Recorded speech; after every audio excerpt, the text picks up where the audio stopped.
Hola y bienvenidos al podcast de cine de Humo Negro, capítulo número 106 y el último capítulo de esta temporada. Mi nombre es Ángelo Illanes y me encuentro junto a Claudio Tapia. ¿Cómo estás, Claudio? Muy bien, nervioso, gracias. Y junto a Simón Arias. ¿Cómo estás, Simón? Bien, acá. ¿Cómo estás tú? Muy bien, gracias. Bueno, el último capítulo de esta temporada hemos recorrido un año de grandes, buenas y algunas no tan buenas películas. Pero creo que este último capítulo lo terminamos así como en grande, creo yo. Hoy día vamos a hablar de Magnolia, película dirigida por Paul Thomas Anderson de 1999. Y esta fue la elección de Claudio. Así que tú nos cuentas de qué se trata esta película. Justo me tocó el último capítulo y quería terminarlo con una de mis películas favoritas. Magnolia trata sobre la vida de 9 personas en el Valle de San Fernando, California. De alguna manera, estas personas están conectadas entre sí, ya sea directa o tangencialmente, y en la película vemos cómo cambiarán sus vidas en menos de 24 horas, donde tendrán un día con hechos y decisiones cruciales. Eso es lo que creo que mejor puedo hacer con la sinopsis, porque si me hubiese ido por la otra, detallando qué es lo que pasa con cada uno de los personajes, me tomaría media hora. Sí, no terminamos nunca ahí. Sí. Sí. Así que creo que eso es el mejor puntapié para comenzar. Y mencionaste que es tu película favorita. Sí, es que, a ver, hasta como, no sé, los 20 y tantos, 30 años, yo tengo sobre 40. Entonces hasta los 20 y tantos, 30 años por ahí, era mi película favorita. Así onda, alguien me preguntaba cuál era tu película favorita y yo decía al tiro, Magnolia. Sin pensarlo. Pese a que me gustan muchas otras películas, pero cuando vais teniendo como un training de tantas películas en tu vida, como que vais perdiendo esa cosa de tener una película favorita o 2 películas favoritas. Como que uno tiene un grupo de películas favoritas que finalmente llenan espacios distintos dentro de tu alma, dentro de tu cabeza. Entonces, Magnolia es una de mis películas favoritas. Sin embargo, creo que es la que más quiero. No sé, por simbolizarlo con algo, creo que eso, la que más quiero. Y la vi como por 18ª vez, creo que por ahí voy, y volví a ratificarlo. Así que sí, es una de mis películas favoritas. No sé si mi favorita, pero es la que más quiero. Rígido. Guau, la voladita. Yo esta película no la había visto tantas veces. Esta vez es como, quizás como tercera vez que la veo. No es más que eso. ¿Ya? ¿Tú, Ángelo, la habías visto muchas veces? Sí, ya varias veces. Está dentro de ese grupo de películas favoritas que menciona Claudio. Y también es parte como de mi bagaje. Y esta nueva vez que la vi no llevo la cuenta, la verdad. Pero ya han sido varias veces. De hecho, no la veía desde que hicimos ese especial de Paul Thomas Anderson al principio de este podcast. Que al principio este podcast iba a ser como de especiales de directores. Claro. Después nos dimos cuenta que íbamos a llegar como hasta el capítulo 20 y tuvimos que cambiar el esquema. Pero claro, nosotros hablamos un poco de Magnolia. Ajá. ¿Fue el capítulo 2 o 3? Sí. De ese tiempo que no la veía. Y también confirmo que, o sea, todo lo que me hace sentir esta película y todo lo que me hace pensar al mismo tiempo, la mantengo como una de mis favoritas. También dentro de la filmografía de Paul Thomas Anderson.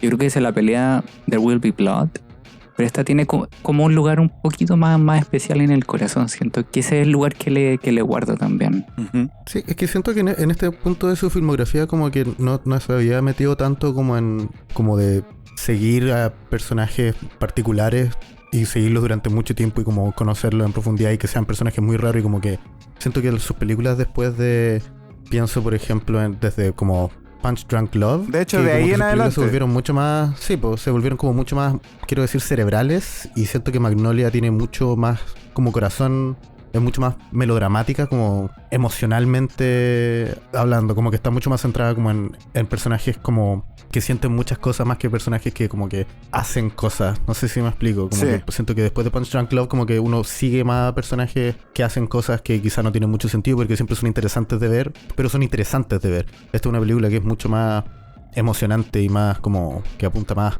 a la guata más que a la cabeza.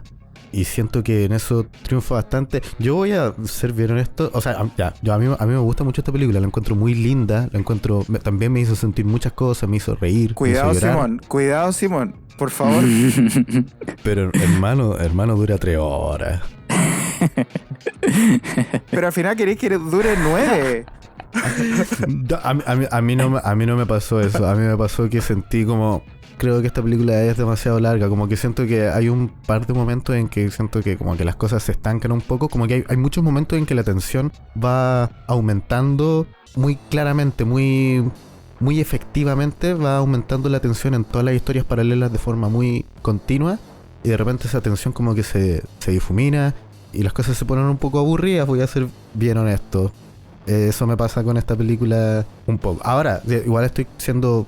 O sea, esta película de todas maneras me gusta mucho, la encuentro muy buena, la encuentro increíble los momentos emocionales que logra Paul Thomas Anderson con el guión y con las actuaciones, sin entrar ya como en los temas técnicos de sus movimientos de cámara y las puestas en escenas que son fascinantes y siguen siendo fascinantes y siempre han sido fascinantes en la filmografía de Paul Thomas Anderson y esta no es la excepción, son increíbles. Pero como que siento que en esta película el guión como que apunta a estos momentos íntimos y emocionales que son muy, muy potentes y significativos. Impactante. Entonces como que siento que esos momentos brilla de una manera increíble y de repente hay otros momentos que son como quizás esto no me produce tanto como la escena anterior. No sé si, porque siento que estoy siendo medio mañoso quizás, pero es difícil de explicar. Como que siento que esta película pudo haber sido un correo. No un correo, pero pudo haber sido una película de, no sé, 2 horas y media y seguiría siendo una gran película. Y creo que leí de hecho en una entrevista que cuando Paul Thomas Anderson como que en un principio quería que la película fuera incluso más larga y como que le dijeron como no, tenemos que cortarlo un poco y él dijo no, ¿cómo es posible? Están cortando mi película que es mi obra maestra. Y después ahora como que lo entrevistaron hace un par de años y como que dijo sí, ahora viendo Magnolia como que la cortaría hasta la mitad, así como que no es demasiado larga. Porque... Sí, pero lo dijo como hueveando. O sea, igual encuentro razón. Le encuentro razón incluso si estaba bromeando. Como que sí, creo que es demasiado larga. Hay algunos momentos, si entramos como ya más en detalle, siento que hay algunas escenas que pueden ser medio repetitivas. De hecho, hay ya entrando un poquitito en territorio de spoilers, que igual esta película tiene como 12 años, ya es como... Sí, no, ¿qué? hagamos una aclaración. Años? Del gran spoiler vamos a hablar más adelante y vamos a avisar por si acaso. Porque esta película tiene un gran spoiler, así una weá gigante. Así que vamos a ir hablando de ciertas cosas que son como pequeñitos spoilers que al final no lo son.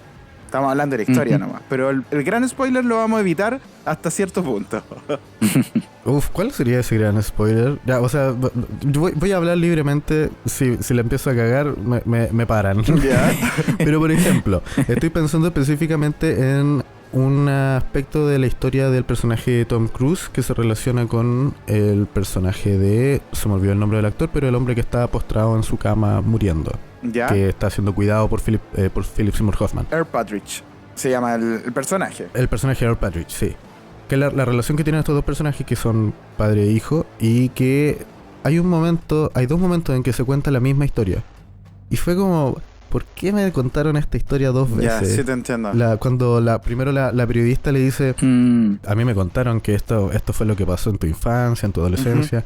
Y después escuchamos al personaje, al papá de Tom Cruise, contando la misma historia. Y sin siquiera como contándola desde su perspectiva, sino como literalmente diciendo exactamente lo mismo. Entonces, siento que eso es un muy buen ejemplo de ciertos elementos que pueden ser medio repetitivos y como que cortan un poco... el flow emocional de la historia, porque ese es un momento que como que ya nos produjo cierto impacto, entonces como que lo repiten y a pesar de que siento que es mucho más potente cuando el papá de Tom Cruise lo dice, porque él está hablando de un arrepentimiento muy grande que tiene, pero ya no genera el mismo efecto emocional porque es la segunda vez que escuchamos la misma historia. Entonces siento que eso es un buen ejemplo de cómo esta película a veces se autosabotea emocionalmente un poco. Yo creo que tiene que ver con la base emocional. El escuchar las dos historias desde dos personas contando lo mismo, pero uno contándolo casi como con una especie de odio y el otro con una especie de culpa. Creo que ahí es donde uno termina de conocer a los personajes. Siento que Magnolia eso lo hace de manera increíble y por eso podemos pensar también como que es un poco repetitiva en ciertas ocasiones. Y también respecto a lo otro que decíais, que de repente se queda como un poquito estancada, tiene que ver con el clima. Si Magnolia está dirigida por el clima finalmente, son 3 actos que son 3 fenómenos climáticos y que hacen a estos seres humanos comportarse de cierta manera. Tenemos la lluvia al principio, más allá de la introducción de todos los personajes, de ahí en adelante tenemos la lluvia al principio, tenemos el clima despejado y después tenemos este viento con el spoiler que vamos a hablar más adelante. Si tú te fijáis bien, todos los personajes, el ritmo que llevan en sus historias tiene que ver con el clima. Por eso a mí me parece tan fascinante, porque lograr eso es, creo que, tremendamente difícil. Y lo otro es que también nosotros como espectadores casi siempre estamos acostumbrados a que siempre haya alguien, me refiero a una película coral, siempre haya alguien que lleve un poquito más la batuta que otro. Y acá hay una cosa que yo creo que nunca he visto en una película, o quizás lo he visto pero no recuerdo, que todos los personajes sean tan importantes como el otro. Entonces siento que eso también la hace convivir con un ritmo propio. No es un ritmo al que se puede ajustar a uno, es uno que tiene que ajustarse a ese ritmo y a la forma de contar las cosas. Y de si te va a repetir una historia, ver desde quién viene esa historia. Y ver por qué lo dice uno y por qué lo dice el otro. Siento que por ahí va un poco. Quizás estoy cayendo en una defensa demasiado rebuscada, pero precisamente yo pasé por esa etapa, porque a mí, bueno, voy a confesar una cosa. Yo cuando vi por primera vez esta película, me aburrí como ostra, weón. No la odié, pero dije, no, ¿sabéis qué, weón? No la voy a ver. Porque en realidad la vi de noche y en ese tiempo eran 2 VHS que tenías que pararte a cambiar y yo estaba acostado viéndola, me acuerdo, ¿cachai? Entonces, finalmente la vi como a la semana después, porque yo trabajaba en un videoclub, entonces me podía traer todas las películas que quisiera. Me la traje de nuevo, la vi solo, termina la película y pasó algo que nunca me pasa con las películas.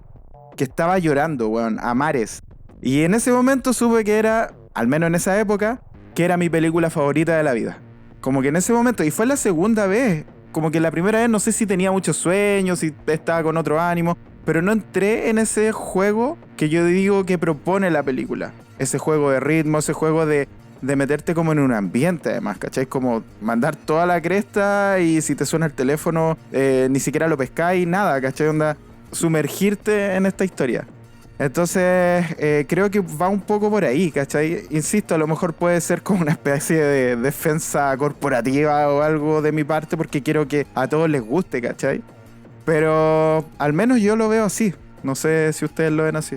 Sí, o sea, yo entiendo eso porque igual como para verla tienes que estar como en un, no sé, estado anímico particular como para poder adentrarte y bueno, son 3 horas, entonces igual es harto tiempo y harto compromiso que exige, sí, que nos exige como espectadores. Pero siento que este cruce de historias lo hace ser como un, no sé, como un gran protagonista que se está moviendo y a pesar que son como diferentes frentes los que están cubriendo, es como un solo, insisto con la palabra como estado anímico, que se va moviendo como por estas etapas climáticas que tienen mucho sentido, ahora que lo mencionas. La primera vez que la vi, de hecho, como que no conecté muy bien, creo, en ese momento, como esos detalles. El prólogo que tiene contando como estas historias pasadas, estas coincidencias, después el clima, más ese spoiler que estabas mencionando. Me costaba conectarlo y siento que ahora como que puedo encajarlo de una mejor forma en la manera en que Paul Thomas Anderson dirige. Y creo que eso lo hace tan bien que una vez que estás como dentro, como que te conectas, te comprometes y dices ya, me voy, logra como traspasar mucho más fácil. Ahora que la vi de nuevo, como que no sentí esas 3 horas. De hecho, como que no sé si me falta, porque siento que 3 horas es suficiente. Pero siento que está bien como calibrada en ese sentido. Pero eso la hace tan particular que sea una película como que puedas ver en distintas etapas. Y en alguna te va a hacer más sentido que en la otra. ¿Etapas de la vida, decís tú? Etapas de la vida, exacto. Ya. Y eso es lo bonito que encuentro de esta película. Que pueda conectar incluso con personajes que quizás no me caen tan bien, como el personaje de Tom Cruise. pero siento que como que en el macro los acompaño a todos de alguna forma. Y eso me gusta mucho, y eso habla tanto del guión como de la dirección de este caballero. Bueno, la película como que se sostiene casi entera encima de los personajes, como que mientras la veía sentía como que Paul Thomas Anderson construyó la película alrededor de estos personajes que sacó de diferentes partes, como que leía, por ejemplo, que el personaje de John C. Reilly, que es un policía medio inepto, pero de buen corazón, Sí. es un ideal platónico de policía, supongo, algo que no existe. No, filo, no va a entrar eso. Él como que lo diseñaron en conjunto con John C. Reilly, porque habían trabajado juntos en unos sketches en que John C. Reilly, porque se había dejado un bigote y dijo, voy a diseñar un personaje que sea como un policía medio inepto. Y como que de ahí surgió ese personaje y otros personajes que, por ejemplo, el Tom Cruise le dijo, oye, Paul Thomas Anderson, me gustaría trabajar contigo porque si alguna vez pensé en un personaje para mí. Después de que vio Boogie Nights. Claro. O conversando con Philip Seymour Hoffman, que ya como que me gustaría ser un personaje más piola, que sea medio piola, No o William H. turbio. Macy, como construyendo esta película y viendo cómo podían encajar estos personajes que son cada uno tiene una historia que podría ser un corto o incluso una película. Claro. Como que bueno, esta película es tan larga que como que podrían caber como 5 películas adentro. Ay, que eres exagerado, Simón. Son 3 horas de tu vida, weón. No, fueron 3 horas súper bien gastadas. Sí, estoy molestando nomás ahora. Pero cada personaje, cuando digo que podrían haber 5 películas dentro de esta película, estoy bromeando, pero también estoy hablando de como la complejidad y la profundidad y lo atractivo que son todos los personajes. Claro. Incluso el personaje de Philip Seymour Hoffman, que es un personaje muy, muy piolita, muy, quiero decir, poco significativo dentro de la historia, a pesar de que tiene un impacto súper importante porque es quien pone en contacto a Tom Cruise con su papá, pero es un personaje Spoiler muy piolita que... Bueno, sí, pero... Dale, no. Es que es un personaje muy piolita que me daba tanto gusto verlo, ver cuán preocupado y qué empático era y cuán Sí. cariñoso es, pero de una forma nunca como paternalista con el enfermo que está cuidando, siempre como tratándolo de igual a igual, pero con mucho Claro. cuidado y con mucho cariño. Lo encontré muy bonito y me enterneció, y bueno, sobre todo también sabiendo que Philip Seymour Hoffman nos abandonó Sí, demasiado pronto. Es muy lindo verlo en un personaje así. Un apunte con ese personaje. Si se fijan bien, es el único que no se mueve desde la culpa ni desde la intimidación, que son como el resto de los personajes se mueven de esa manera. Claro. Porque todos los personajes se mueven por la culpa o se mueven como por, de alguna manera, la intimidación, como claramente se mueve el niño. Claro. Stanley se llama. Sí. Y eso me parece bacán porque tampoco necesitamos como profundizar mucho en él. Él es como, claramente como dice el Simón, como una especie de cuña, de asistente. Como que es ese tipo de rol el que cumple. No cumple el rol de los otros personajes como de ser la depresión misma caminando, ¿cachai? Creo que por ahí va un poco. El personaje de John C. Reilly también tiene algo de eso, Sí. a pesar de que también como que tiene esta vergüenza de adentro que después le confiesa a la Claudia. Como que son estos dos personajes, como que siento que como que su función dentro de esta historia y dentro de este día, digamos, como que es como ayudar y juntar a personas y darle apoyo en estos momentos críticos que están viviendo estos personajes. John C. Reilly, el policía, ayuda tanto a Claudia como a... Bueno, un poquitito spoiler, también conoce al personaje de William H. Macy, A que Donnie. también es un personaje muy chistoso. Creo, no sé si será Oye, a mi mí me da pena. favorito de la película. Como que siento que podría ser un personaje de una película posterior, digamos, de Paul Thomas Anderson. Como seguir este personaje que es como medio patético, pero tiene un dolor tan terrible adentro y está tan Claro. perdido. Una cosa con lo de esos dos personajes que tú estás diciendo, yo creo que la gran diferencia ahí, y por eso yo no lo equiparo, es que el personaje de Phil Parma no tiene un cambio en la película. Es el único que no tiene cambio, creo yo. Claro. Y el de John C. Reilly sí tiene un cambio. Recordemos que él es como bien cuadrado, es como bien esquemático, rutinario, y tiene que hacer incluso dos cosas que cambian la rutina en el último acto de la película. Entonces, Claro. él sí tiene un cambio, y de hecho es uno de los personajes que reflexiona en voz alta. No sé, es tan rara esa parte que es como que cree que le están grabando un documental a él, una wea así. Y él habla y dice, no, y la vida de policía, y es así, tienes que tomar estas decisiones. Es muy de programa malo de televisión, Pero es muy consciente la película de eso. Sí, yo siento que va muy bien con su personaje porque es muy tierno, como Sí. él se refiere a su trabajo, y se siente muy, muy lindo, muy tierno. Y tiene un corazón como más de, no sé, de presidente de junta de vecinos que de Paco, po, weón. Si esa es la otra cosa, Sí. ¿cachai? O sea, yo igual los relaciono, no los equiparo, pero sí los relaciono. Porque el personaje de John C. Reilly, si bien no tiene un cambio, actúa como desde la compasión, pero como mezclada como con sentimientos negativos humanos, no sé. Y el personaje de Philip Seymour Hoffman, lo siento más como un ángel, de alguna forma. Sí, es todo el rato un ángel. Como que es más puro de alguna manera. Eso, Entonces es como, no sé, es como que el John C. Reilly es como el ángel que se cayó en la tierra, no sé. Y Philip Seymour Hoffman como no sale como de este lugar, no lo veo interactuar en otros espacios y está cuidando, entonces no sé, lo siento como, no sé si me estoy yendo en bola, pero siento que hay una alegoría quizás ahí, pero por eso los puedo relacionar. Si bien no los equiparo, porque sí, es cierto que en uno de ellos hay un cambio mucho más significativo. Y otro actúa de otra forma, es como más actor de cambio, como mencionabas. Es que tiene que ver también con el tercer acto, porque hay algunos personajes que son ayudados y hay otros personajes que actúan como ayudantes. En este caso el Phil Parma, bueno, voy a nombrar a los actores, el Philip Seymour Hoffman, el John C. Reilly y la Melinda Dillon terminan siendo personajes que ayudan a otros, que son como estos ángeles de alguna manera que tú decís. Y el resto de los personajes terminan siendo ayudados. Ahora, claro, la diferencia con Phil Parma, por eso digo que él no tiene un cambio, porque el loco es tela desde el principio hasta el final. Uh-huh. Es como una buena persona desde el principio hasta el final y no tiene realmente un cambio. Aparte que lo que está viviendo probablemente lo vivió antes y, según lo que me indica el personaje, probablemente no lo vivió tan intensamente, pero lo ha vivido, creo yo. supongo que en cierta forma es un día como, claro, no es el punto de ancla en que su vida da un vuelco, sino que es simplemente otro día en la vida de el buen enfermero Phil Parma. Sí. Pero es muy lindo ver cómo todo lo afecta cuando spoiler, Tom Cruise se encuentra con su papá y lo encara.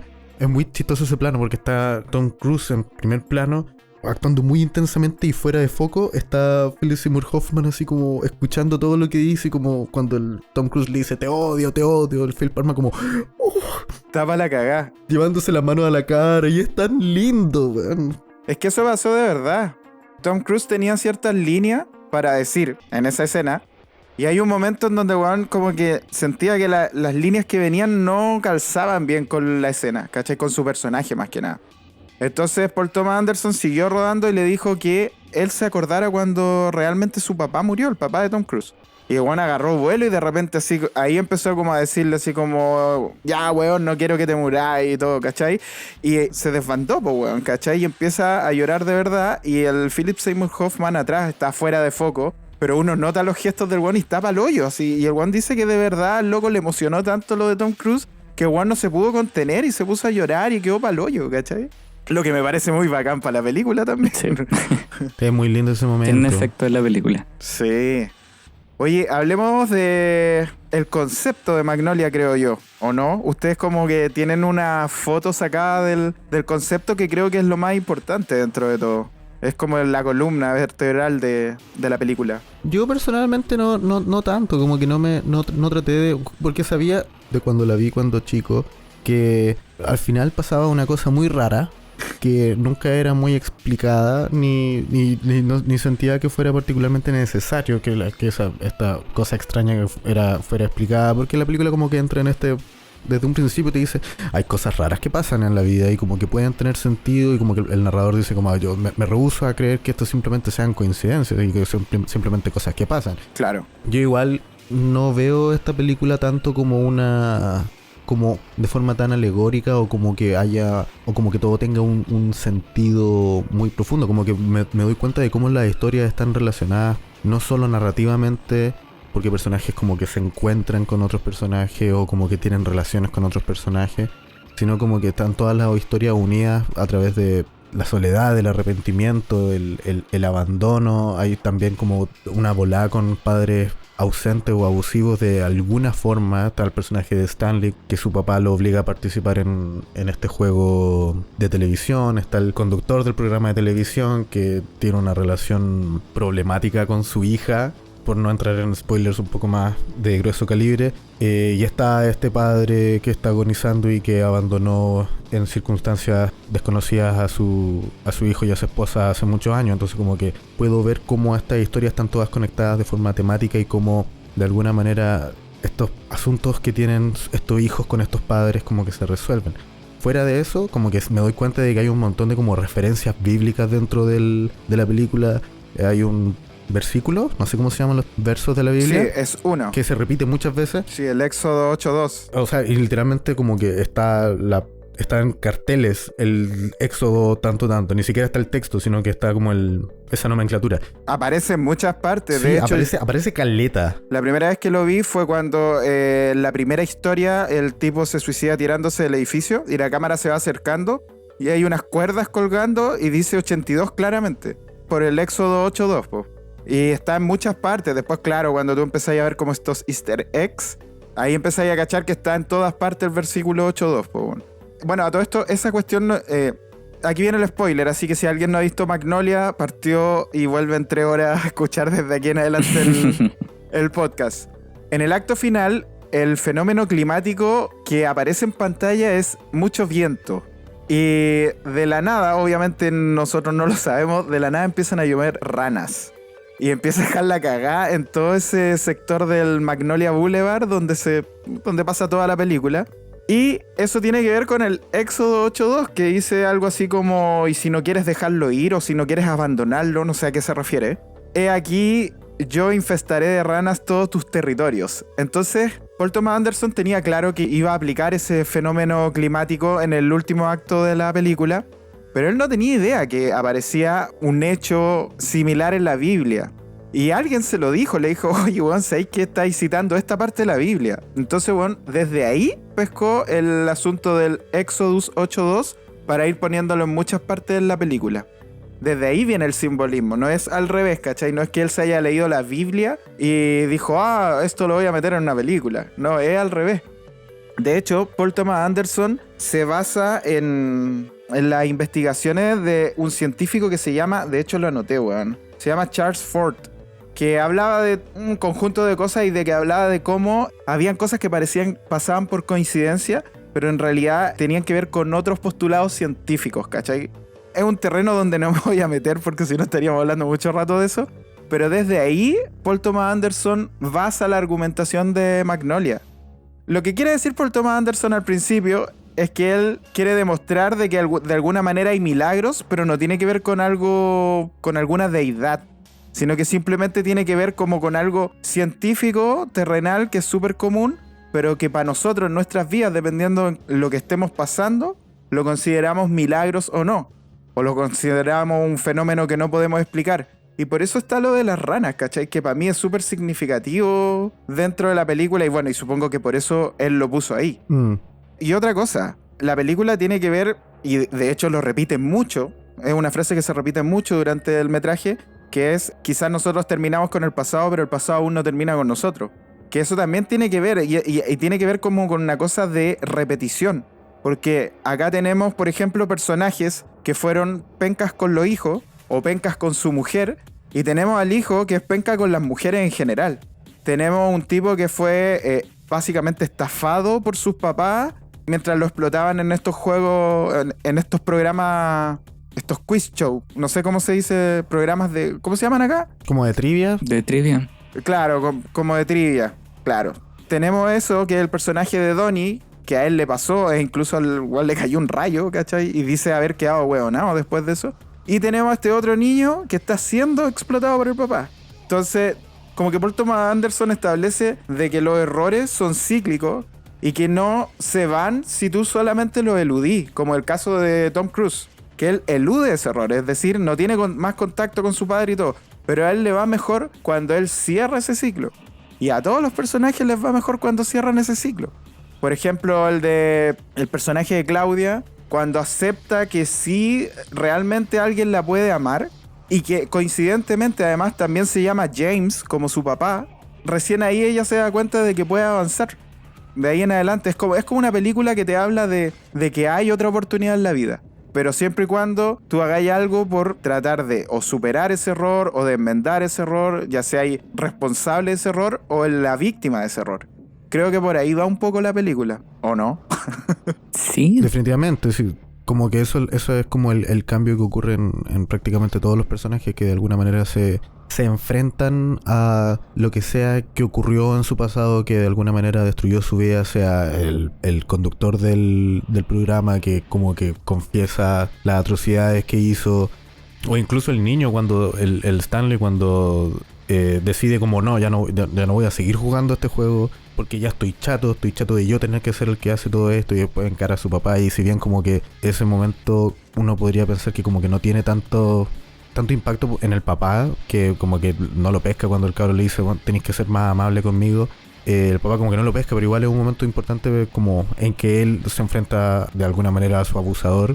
Y bueno, todos los personajes, el Tom Cruise enfrentándose a su papá, el personaje de la Julianne Moore, del que no hemos hablado casi nada, que es un personaje muy extraño. Ella como que de alguna manera también como que se enfrenta también a las cosas que hizo y toma una decisión, pero como que alguien... Y eso también es un tema en la película, como que todos estos personajes como que reciben ayuda de diferentes personajes. La Julianne Moore la salva un personaje muy, muy piolita que aparece en... Que de hecho como que tenía su propio arco también. Leí por ahí que como que hubo todo otra película. Sí, pero sacaron esa escena. Simplemente no aparecen. Sí. Lo que encuentro muy chistoso porque hubiera cuánto duraba la película. Se hubieran metido esa trama. Bueno, a ella también de alguna manera la rescatan. She Saved, como la canción del final, po. Save Me. Oye, hablemos de esa gran parte, por favor. Debimos hablar eso antes del gran spoiler. Sí. ¿Por qué funciona esa parte? Yo no lo entiendo. Yo ayer volví a preguntarme, no entiendo por qué funciona esta parte, pero me tiene hecho pico. Muy linda. Me tiene para la cagada, me tiene mal. ¿Por qué? ¿Por qué funciona? ¿Por qué no me estoy riendo, weón? No sé, en otra película yo me reiría con una wea así. Bueno, digamos lo que es en realidad, que es que todos empiezan a cantar la misma canción. Y cada uno canta cierta parte de la letra que tiene que ver como con lo que está pasando. Pero es muy extraño porque hay, por ejemplo, tenemos una mujer, el personaje Julianne Moore, que está desmayada, pero ella está cantando igual. O tenemos al de Jason Robards, que está agonizando y también canta. Entonces es una parte como que se sale un poco como de la realidad de la película. Entonces eso es lo que yo no me explico, ¿por qué funciona? Es como un interludio. Sí, yo me acuerdo cuando chico como que también fue como, wow, están full cantando estos personajes, ok, apaño. Y ni siquiera es como que estén moviendo la boca mientras suena la voz de Amy Mann cantando, sino que no, se escucha la voz del personaje cantando la canción. Leí que como que a los actores les daba caleta de vergüenza cantar la canción. Porque más encima, a la hora de grabar una película como que no podéis simplemente como poner la canción y cantar encima, porque por temas de sonido va a quedar cochino, no se puede. Tenéis que como cantar la canción, o tenéis que doblarla o tenéis que, tenéis que como cantar la canción en vivo y después tenéis que doblar. Entonces es un proceso súper engorroso para poder hacer esto. Y los actores estaban como, ay, qué vergüenza, no estoy seguro de si esto vaya a salir bien. Paul, ¿estáis seguro? Al final Paul Thomas Anderson y la Julianne Moore tuvieron que hacerlo antes, como frente a todos, como esto va a funcionar, cabros, confiamos. Y funciona súper bien, y siento que tiene que ver con todo lo que se ha construido antes y como todo el código en que ha estado trabajando la película, como porque es súper dramático, podría ser hasta incluso considerado medio melodramático, como por la intensidad, digamos, de los conflictos y los dramas que tienen los personajes. Y siento que llegando a este momento, más encima que justo en un momento más o menos crítico, es como, no quiero decir exactamente el clímax, pero es un momento en que los personajes están en un momento particularmente bajo. Funciona simplemente. Como que está todo construido de tal manera que funciona como interludio, pero también como un respiro un poco. Sí. Y también como un momento musical, como un videoclip entre medio de la película. Es como un poco como... No tiene nada que ver en realidad, pero me recordó un poco al interludio musical en Holy Motors. Hablamos de esta película en el podcast hace unos capítulos. Que hay un interludio musical que no tiene ni una... Que son personajes caminando por un lugar bacán, tocando acordeón, y es la raja. Es un pequeño videoclip dentro de una película. Claro, en esa película, toda esa película es un montón de viñetas en la vida de este actor. Entonces como que haciendo diferentes personajes, entonces como que se siente súper al lugar, digamos, en ese contexto. Y pero en esta película, en Magnolia, este interludio musical también se siente dentro de ese mismo código, Sí. porque más encima también como que los planos son bonitos, las situaciones son bonitas, la canción es muy linda, la banda sonora de esta película también en general es súper buena, no solo las canciones de Amy Mann, sino también la música, como la música original también funciona súper bien. Adoro eso. La música de John Brion, yo creo que es de las mejores OSTs que he escuchado en mi vida. O no sé si será que me llega porque me gusta mucho la película, pero yo esa película, por ejemplo, si me dedico a escribir, pongo la música de Magnolia y me inspira. Ah, además. es eso. Mm. Sí, es muy piola, pero, o sea, funciona muy bien en conjunto con la película y el guión y con los personajes. Y está todo muy bien armadito. Y bueno, la puesta en escena de Paul Thomas Anderson, como dije antes, nunca falla. No. El montaje inicial cuando presenta a los personajes es una locura. Los planos secuencia, que yo no soy tan fanático de los planos secuencia, pero Paul Thomas Anderson siempre lo hace entretenido. Recuerda mucho como a los planos largos de Martin Scorsese, los movimientos Claro. de cámara de Martin Scorsese. Hay mucho de Goodfellas. Desde un principio uno sabe, wow, estos personajes están viviendo cosas intensas. Sí. Son gente bien especial. Es una genialidad esa presentación del principio. ¿Y cuánto Sí. dura? ¿3 minutos? Y tú ya cacháis por todo Sí. lo que están pasando los personajes. Claro. Y son caletas de personajes, como que, pero al toque ya. Tú ubicáis perfectamente, sabéis reconocer a cada actor con su correspondiente personaje y cacháis que van a vivir cosas intensas. Y más encima, también eso también tiene que ver con, como Claudio tú dijiste, está como estructurada a través de como el clima de un día, como que te das cuenta como, esto va a pasar en un día. O quizá ahora yo lo sé porque como que había visto la película antes, pero como que te predispone a que va a ser un día intenso Claro. en la vida de estos personajes. Con esos movimientos de cámara, la música y todo. La cantidad de dolly in, como que es dolly in, corte, Marca registrada de Paul Thomas Anderson, po. Claro. De hecho, sabéis que yo vi Boogie Nights antes de repetirme esta. Y era mucho menos controlado con todo ese tipo de cosas Paul Thomas Anderson. Aquí está mucho más controlado. Quería hacerlo nomás. Claro, decía, Mm. tengo una grúa para hacer esto. Obvio que voy a hacer 1000 Claro. tomas de esta manera, po. Pero acá no, está Pero aquí totalmente está súper controlado. controlado y Sí. bien puesto, no, como que no sobra para nada, le suma a la película. Claro. Pero siento que respecto a como a cuánto ha evolucionado Paul Thomas Anderson como cineasta, siento que esta película igual como que se siente medio... Eso también tiene que ver con, siento yo, con la duración, porque yo sigo pensando que es demasiado larga, que podría ser un poquitito más corta. Siento que es muy bacán ir viendo la evolución de Paul Thomas Anderson como narrador, como cineasta, como respecto como a la puesta en escena y cómo ha ido evolucionando y cómo se ha ido de alguna manera midiendo un poco más, como que, no sé, que pienso por ejemplo comparo la puesta en escena de esta película con la puesta en escena de Master, por ejemplo, que digamos se atreve mucho más como a dejar planos fijos, planos largos, en vez de estar todo el rato moviéndose, que a pesar de que, o sea, los movimientos son bacanes, la puesta en escena de Magnolia es muy bacán y la puesta en escena de Master también es bacán, son cosas diferentes, pero mucho ir viendo cómo ha ido evolucionando, cambiando y quizá madurando un poco. También lo encuentro muy interesante. Paul Thomas Anderson es un cineasta que realmente creo que no ha tenido ningún Flop.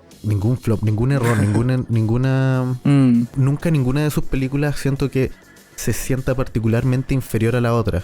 Como que Claro. si bien Magnolia, Diferente, digo, ¿no? es larga y toda la verdad, claro, Claro. es diferente nomás, no siento que Paul Thomas Anderson en un principio sea más débil que Paul Thomas Anderson actualmente, como que Sí, es muy distinto, choro ¿no? como ha ido, como ha evolucionado.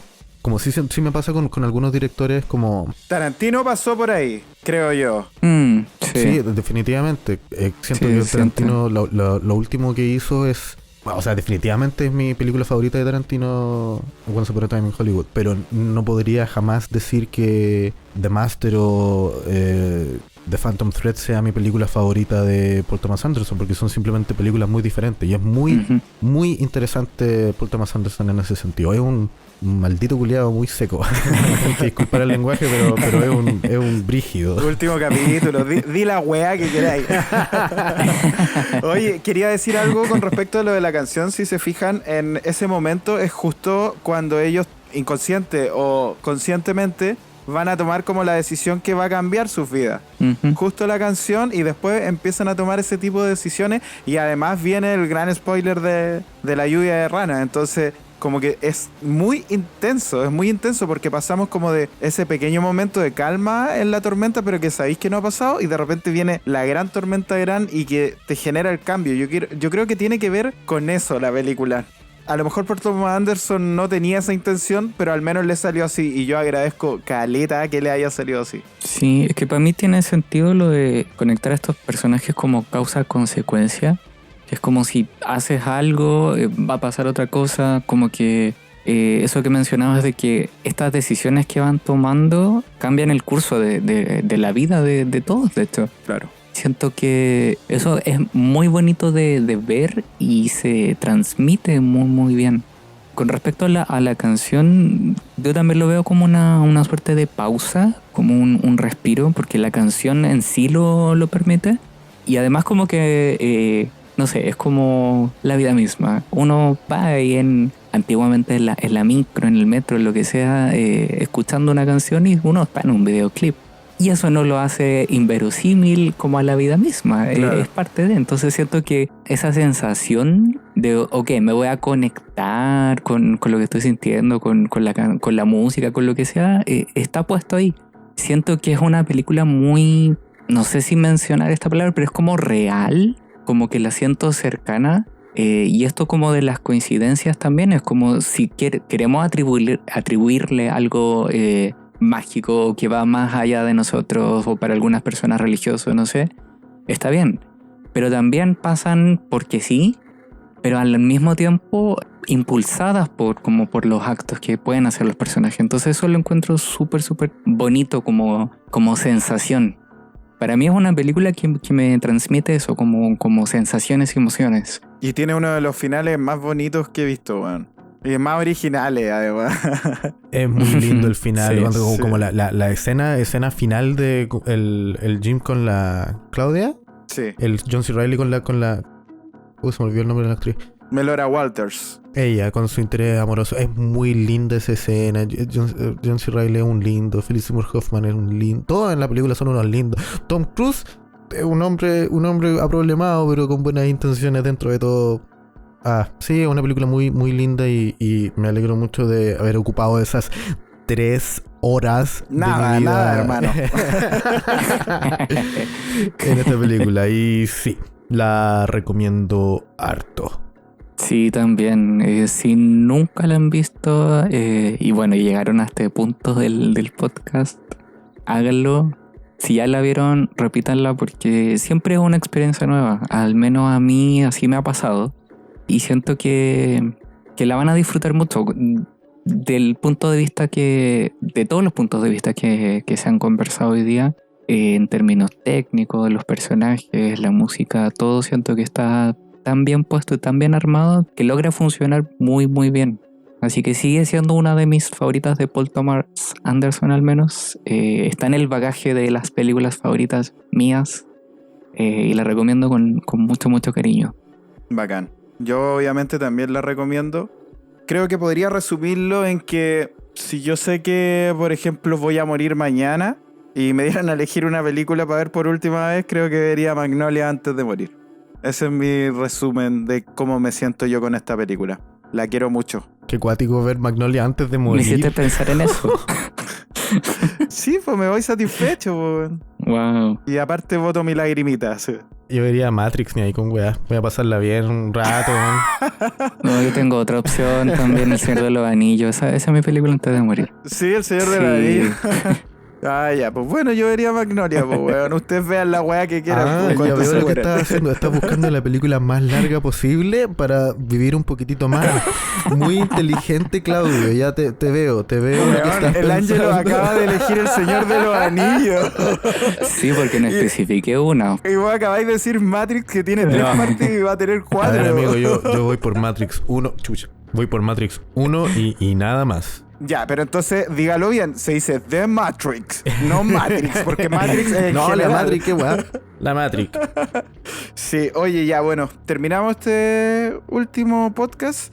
Yo creo que no deberíamos ir con recomendaciones porque como que nos fuimos en volada con el tiempo, así que debiéramos despedirnos nomás si queremos. Bueno, no importa el tiempo en realidad de este último capítulo, nadie se enoja. No sé si alguien quiere decir algo para terminar este año de podcast de cine. No, fuera de darle las gracias a ustedes por acompañarnos en general, como que estos últimos 2 años han sido medio complicados por diferentes razones. Y para mí personalmente el podcast ha sido un lindo escape y una buena razón para ver películas y comentarlas con amigos, y así que lo valoro mucho, lo he valorado mucho siempre, y me alegro de poder estar acá. Bacán. Sí, yo también agradezco el espacio, las conversaciones, lo que he aprendido también con ustedes, Claudio, Simón, y todos quienes han pasado también por acá, que no están hoy día, el Iñaki, el Seba, el Pablo. Es una instancia súper bacán de poder sentarse a la distancia y conversar de lo que nos gusta. Así que agradecido de ustedes, de quienes nos escuchan también, es bacán. Y eso, muy agradecido. Así que siento que es un buen cierre de temporada. Yo voy a decir algunas cosas. Primero voy a pasar a recomendar algunas cosas que debieran escuchar ustedes que nos escuchan, que es Sonidos Chilenos, también un podcast con música nueva cada viernes. Tenemos el álbum esencial, que es ahora el podcast de música. Ya el podcast de música como tal no existe, se llama el álbum esencial y se habla de un disco cada semana. Y es muy bueno. También les queremos recomendar que sigan escuchando a los muchachos de Se Escucha Desde Acá, nuestro podcast amigo, ahí con Carlitos Huerta y Felipe Chandía desde Alemania y Suecia respectivamente, que tienen 2 episodios semanales, duran como 1h30 los episodios, así que tienen harto ahí para escuchar. También quiero agradecer a Rodolfo Jofré, o Jofre con J, como se llama en sus redes sociales, que es nuestro diseñador, que hace los diseños ahí de las peliculitas, él las ve y luego le pone lápiz. Bueno, también quiero agradecer... quiero avisar algo. Que nosotros, y no, por favor no lo digan en qué capítulo, chiquillos, pero en un capítulo de este año, ahí ya les di una pista, de este año, hicimos un concurso para regalar Rock the Food. Pero lo hicimos al final y lo hicimos como experimento para ver si la gente llegaba al final de cada episodio. Mira, ahí les di otra pista. Y nadie llega a esta parte. Porque nunca nadie concursó. Ni siquiera dijimos, la primera persona que concurse le vamos a regalar este premio. Y nadie concursó. Así que el concurso sigue vigente, al menos hasta que alguien llegue nomás. Y le vamos a regalar el Rock the Food. Pero ahí tienen que buscar en qué capítulo es. Bueno, también quiero agradecer todos los comentarios de todo el año que nos han llegado, que yo diría que prácticamente ninguno es negativo. Diría que ni uno es negativo. Creo que siempre es como buena onda la que nos tiraron. Así que súper agradecido de eso. Ojalá puedan compartir más el podcast, sí, porque es la única forma de seguir haciendo esto. Así que ahí compartan en redes sociales, díganselo a sus otros amigos y todo eso. Y bueno, también quiero dedicar este capítulo al fan número 1 del podcast, que se llama David Martínez, que nos escucha todos los podcasts, que nos comenta todos los podcasts por interno, por externo, por todos lados. Y yo sé que le gusta mucho esta película, así que este capítulo, al menos desde mi parte, va dedicado para él. Aguante, amigo David. Y también quiero agradecer a Pablo Moya, a Simón, que está acá, y a Ángelo, que está acá. Pablo no está porque ya terminó en el capítulo anterior. Obviamente por todo el tiempo, la energía y todos los conocimientos que dedican al podcast como siempre. Así que muchas gracias, muchachos. Y también quiero, por último, dedicar especialmente un agradecimiento a Iñaki Goldaracena, que es uno de los que está con nosotros desde que partimos el podcast en 2019 y que lamentablemente por razones laborales no va a poder estar con nosotros en la próxima temporada. Y también a Sebastián Sumelsu, que también por compromiso ahí académico tampoco va a estar en la próxima temporada, pero muchas gracias por haber estado con nosotros. Y bueno, ellos tienen la puerta abierta siempre para volver al podcast, pero al menos en la próxima temporada no van a estar, pero van a ser reemplazados por 2 personas que ya les presento, que se llaman Héctor Muñoz e Isidora Bustamante, quienes vienen desde el equipo de críticas de cine y se van a sumar al podcast desde la próxima temporada. Ya, eso es todo lo que tengo que decir. Oye, que dije hartas weá, weón. ¿Simón? El Simón se quedó dormido. Estaba pensando en la duración de Magnolia y se me hizo muy largo. Tu discurso fue más largo que Magnolia, pues No, mentira, muy bellas palabras, Claudio. Anduvo por ahí. Un podcast de duración proporcional. Sí, en todo caso, esto quedó larguito, pero está bien, se lo merece, es verdad. Ya, con eso cerramos entonces este capítulo y el último capítulo de la temporada, así que nos estamos escuchando en un próximo capítulo cuando les contemos Marzo. cuando volvemos en marzo. Estén atentos y nos escuchamos. Así que muchas gracias y un abrazo. Chao. ¡Chao! Chao, chao, cuídense mucho, cabrón.